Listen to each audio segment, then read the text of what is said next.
हिंदुस्तान पर निशाना है, किसान आंदोलन तो बहाना है। सवाल है कि देशद्रोही ताकतों को कहां से संरक्षण मिल रहा है। पहले नागरिकता कानून पर विवाद, फिर किसान आंदोलन के सहारे देशद्रोही तत्व अपनी खाल बदल बदल कर नए नए रूप धर रहे हैं, लेकिन हैं ये भेड़िए ही। जी हाँ, हमारी रिपोर्ट में बड़ा सवाल किया जा रहा है कि आखिर इसके लिए जिम्मेदार कौन है। कहीं हमारी अदालतों का ढीला रवैया ही तो नहीं है इसके लिए जिम्मेदार। नागरिकता कानून पाकिस्तान, बांग्लादेश और अफगानिस्तान में धार्मिक उत्पीड़न के शिकार होकर आए भारत कितने हिंदू, सिख, ईसाई, बौद्ध, जैन आदि अल्पसंख्यक शरणार्थियों को सम्मानजनक जीवन जीने का अवसर मिला। यह तो अभी भविष्य के गर्भ में है, लेकिन इसका सबसे बड़ा फायदा यह हुआ कि इसने उन सभी ताकतों को, उनके चेहरों को बेनकाब कर दिया है जो प्रगतिशीलता और धर्मनिरपेक्षता का मुखौटा ओढ़कर अपना देश यूं हिंदू विरोधी या कहा जाए कि गजवाए हिंद वाला एजेंडा छिपाए हुए थे। गौरतलब है कि मोदी सरकार ने पिछले 70 साल के दौरान पाकिस्तान, बांग्लादेश और अफगानिस्तान में इस्लामी शासन होने के कारण घोर उत्पीड़न के शिकार हुए हिंदू, सिख, ईसाई, जैन, बौद्ध और अल्पसंख्यक धार्मिक मान्यता वाले लोगों को, जो अपनी जान और सम्मान बचाने के लिए 2014 से पहले भारत आ गए थे, नागरिकता प्रदान करने के लिए संसद से नागरिकता संशोधन कानून पारित कराया था। इसमें मुस्लिमों को इस वजह से अलग रखा गया क्योंकि उन्हें उन देशों में धार्मिक उत्पीड़न का शिकार नहीं होना पड़ता है। इस कानून में ऐसा कुछ नहीं था जिससे देश के किसी भी नागरिक के हितों को किसी प्रकार का कोई नुकसान पहुंचता हो। लेकिन जो लोग इन तीनों देशों से घुसपैठियों को बुलाकर अपनी आबादी में बेतहाशा इजाफा करने के लिए लोकतंत्र की आड़ में गजवाए हिंद का एजेंडा पूरा करना चाहते थे, उन्हें जरूर गहरा आघात लगा।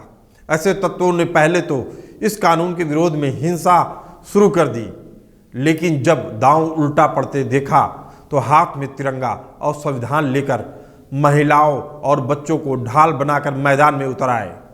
शायद यही सब देखने समझने के बाद प्रधानमंत्री नरेंद्र मोदी को दिल्ली में चुनावी रैली को संबोधित करते हुए यह कहना पड़ा था कि शाहीन बाग में जो कुछ हो रहा है वह संयोग नहीं है, यह प्रयोग है। पहले तो नागरिकता कानून विरोधियों ने इसे संविधान और पंथ निरपेक्षता के खिलाफ बताया, लेकिन तथ्यों और तर्कों को अपने खिलाफ जाते देखकर सुप्रीम कोर्ट के फैसले का इंतजार करना भी उचित नहीं समझा और आवेश में आकर बयानबाजी शुरू कर दी। क्षोभ और हताशा के से उपजे उनके इन्हीं बयानों ने उन्हें बेनकाब करना भी शुरू कर दिया। इसमें पहला नाम था ऑल इंडिया मजलिस-ए-इत्तेहादुल मुसलमीन यानी AIMIM के अध्यक्ष मौलाना असदुद्दीन ओवैसी, जिन्होंने खुलकर कहा कि हाँ, मैं घुसपैठियों का बाप हूँ। फिर बारी आई शर्जील इमाम की, जो असम को देश के बाकी हिस्सों से काटने के लिए खुलेआम लोगों को भड़काने लगा और अब इसी आरोप में जेल में बंद है। तीसरा तिस्ता सीतलवाड़ का नाम आया, जो ऐसे ही मामलों में कई बार उनका नाम आ चुका है। वो शाहीन बाग की प्रदर्शनकारियों को भड़काने के लिए पहुंची, लेकिन एक साथ 3 लोग एक साथ बेनकाब हो गए। सबसे पहले तो AIMIM के नेता वारिस पठान ने अपनी पार्टी के अध्यक्ष असदुद्दीन ओवैसी की मौजूदगी में मंच पर कह दिया कि 100 करोड़ पर 15 करोड़ भारी पड़ेंगे। वारिस पठान का मामला अभी ठंडा ही नहीं पड़ा था कि अमूल्या लियोन ने उसी मंच से पाकिस्तान जिंदाबाद का नारा लगा दिया। इस पर उन्हें गिरफ्तार कर लिया गया। भले ही पोल खुलती देखकर उनके पिता और ओवैसी ने उनके इस कदम की कड़ी निंदा करते हुए अपने आप को इससे अलग करने की कोशिश की। इसी बीच अमूल्या का एक बयान पुराने वीडियो के जरिए सामने आया, जिसमें साफ साफ वह कहती नजर आ रही थी कि मैं तो चेहरा हूँ, मेरे पीछे एक सलाहकार समिति है जो यह तय करती है कि मुझे क्या करना है, क्या बोलना है, और मैं वही करती हूँ और बोलती हूँ। इस सलाहकार समिति में मेरे वरिष्ठ कार्यकर्ता साथी, मेरे माता पिता और छात्रों का एक बड़ा समूह शामिल है। मतलब साफ है कि अमूल्या ने पाकिस्तान जिंदाबाद का नारा लगाया तो इसके पीछे एक पूरी टीम सुनियोजित तरीके से काम कर रही थी, देश के खिलाफ साजिश रच रही थी। ऐसे ही अंत में बारी आती है निर्देशक और अभिनेत्री राधिका आगाशे की। वह कोलकाता में पार्क सर्कस में चल रही सीएए विरोधी रैली में पहुंची और कहा कि अभिनेता मोहम्मद जीशान अयूब की बीवी हूं, मैं हिंदू हूं, लेकिन मुझे शर्म आती है अपने हिंदू होने में। वह यही नहीं रुकी बल्कि यहाँ तक कह दिया कि अभी तक कहा जाता है कि सरहद पर सैनिक खड़े रहते हैं तो हम चैन की नींद सोते हैं। मैं कहती हूँ कि देश में हर जगह आप जैसे लोग बैठे हैं, इसीलिए पथनिरपेक्ष भारत चैन की नींद ले सकता है।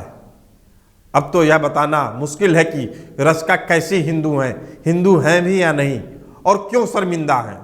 उनको अपनी करतूत पे शर्मिंदगी है या किसी और चीज़ पे, लेकिन यह निर्विवाद सत्य है कि पथनिरपेक्षता हिंदुत्व का एक मूल स्वभाव है। बहरहाल उनके इस बयान से यह लाख टर्की का सवाल तो खड़ा ही होता है कि अनेक देवी देवताओं और विभिन्न पूजा पद्धतियों को स्वीकार करने वाले हिंदुत्व से पंथ निरपेक्षता को कैसे खतरा हो सकता है। दारुल उल हर्ब को दारुल उल इस्लाम में तब्दील करने के लिए गजवाए हिंद की पैरवी करने वालों से उसे मजबूती कैसे मिलेगी।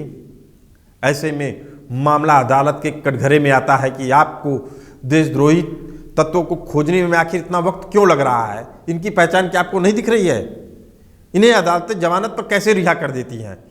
इन पर सख्त सजा सुनाकर इनके ऊपर कड़ी कार्रवाई क्यों नहीं की जा रही है? देश को बर्बादी के कगार पर ले जाने वाले कौन लोग हैं जो उसके लिए जिम्मेदार हैं? देशद्रोही तो जिम्मेदार हैं ही, पर हम आपको बता दें वो देशद्रोही गतिविधियों को छूट देने वाले भी कम जिम्मेदार नहीं है। हम आपसे आपकी राय जानना चाहते हैं। जब आप अपनी राय हमें भेजेंगे तो हम इस राय को एक निवेदन पत्र के तौर पे सुप्रीम कोर्ट के मुख्य न्यायाधीश को भी भेजेंगे, ताकि स्वर्णिम इतिहास को समेटे हमारे राष्ट्र की वेदना को सुप्रीम कोर्ट के मुख्य न्यायाधीश भी सुन सके कि इस देश को टुकड़े टुकड़े करने वाले लोगों की मानसिकता क्या है। अगर उनसे निपटा नहीं गया तो यह देश कभी अदालतों को भी नहीं माफ करेगा।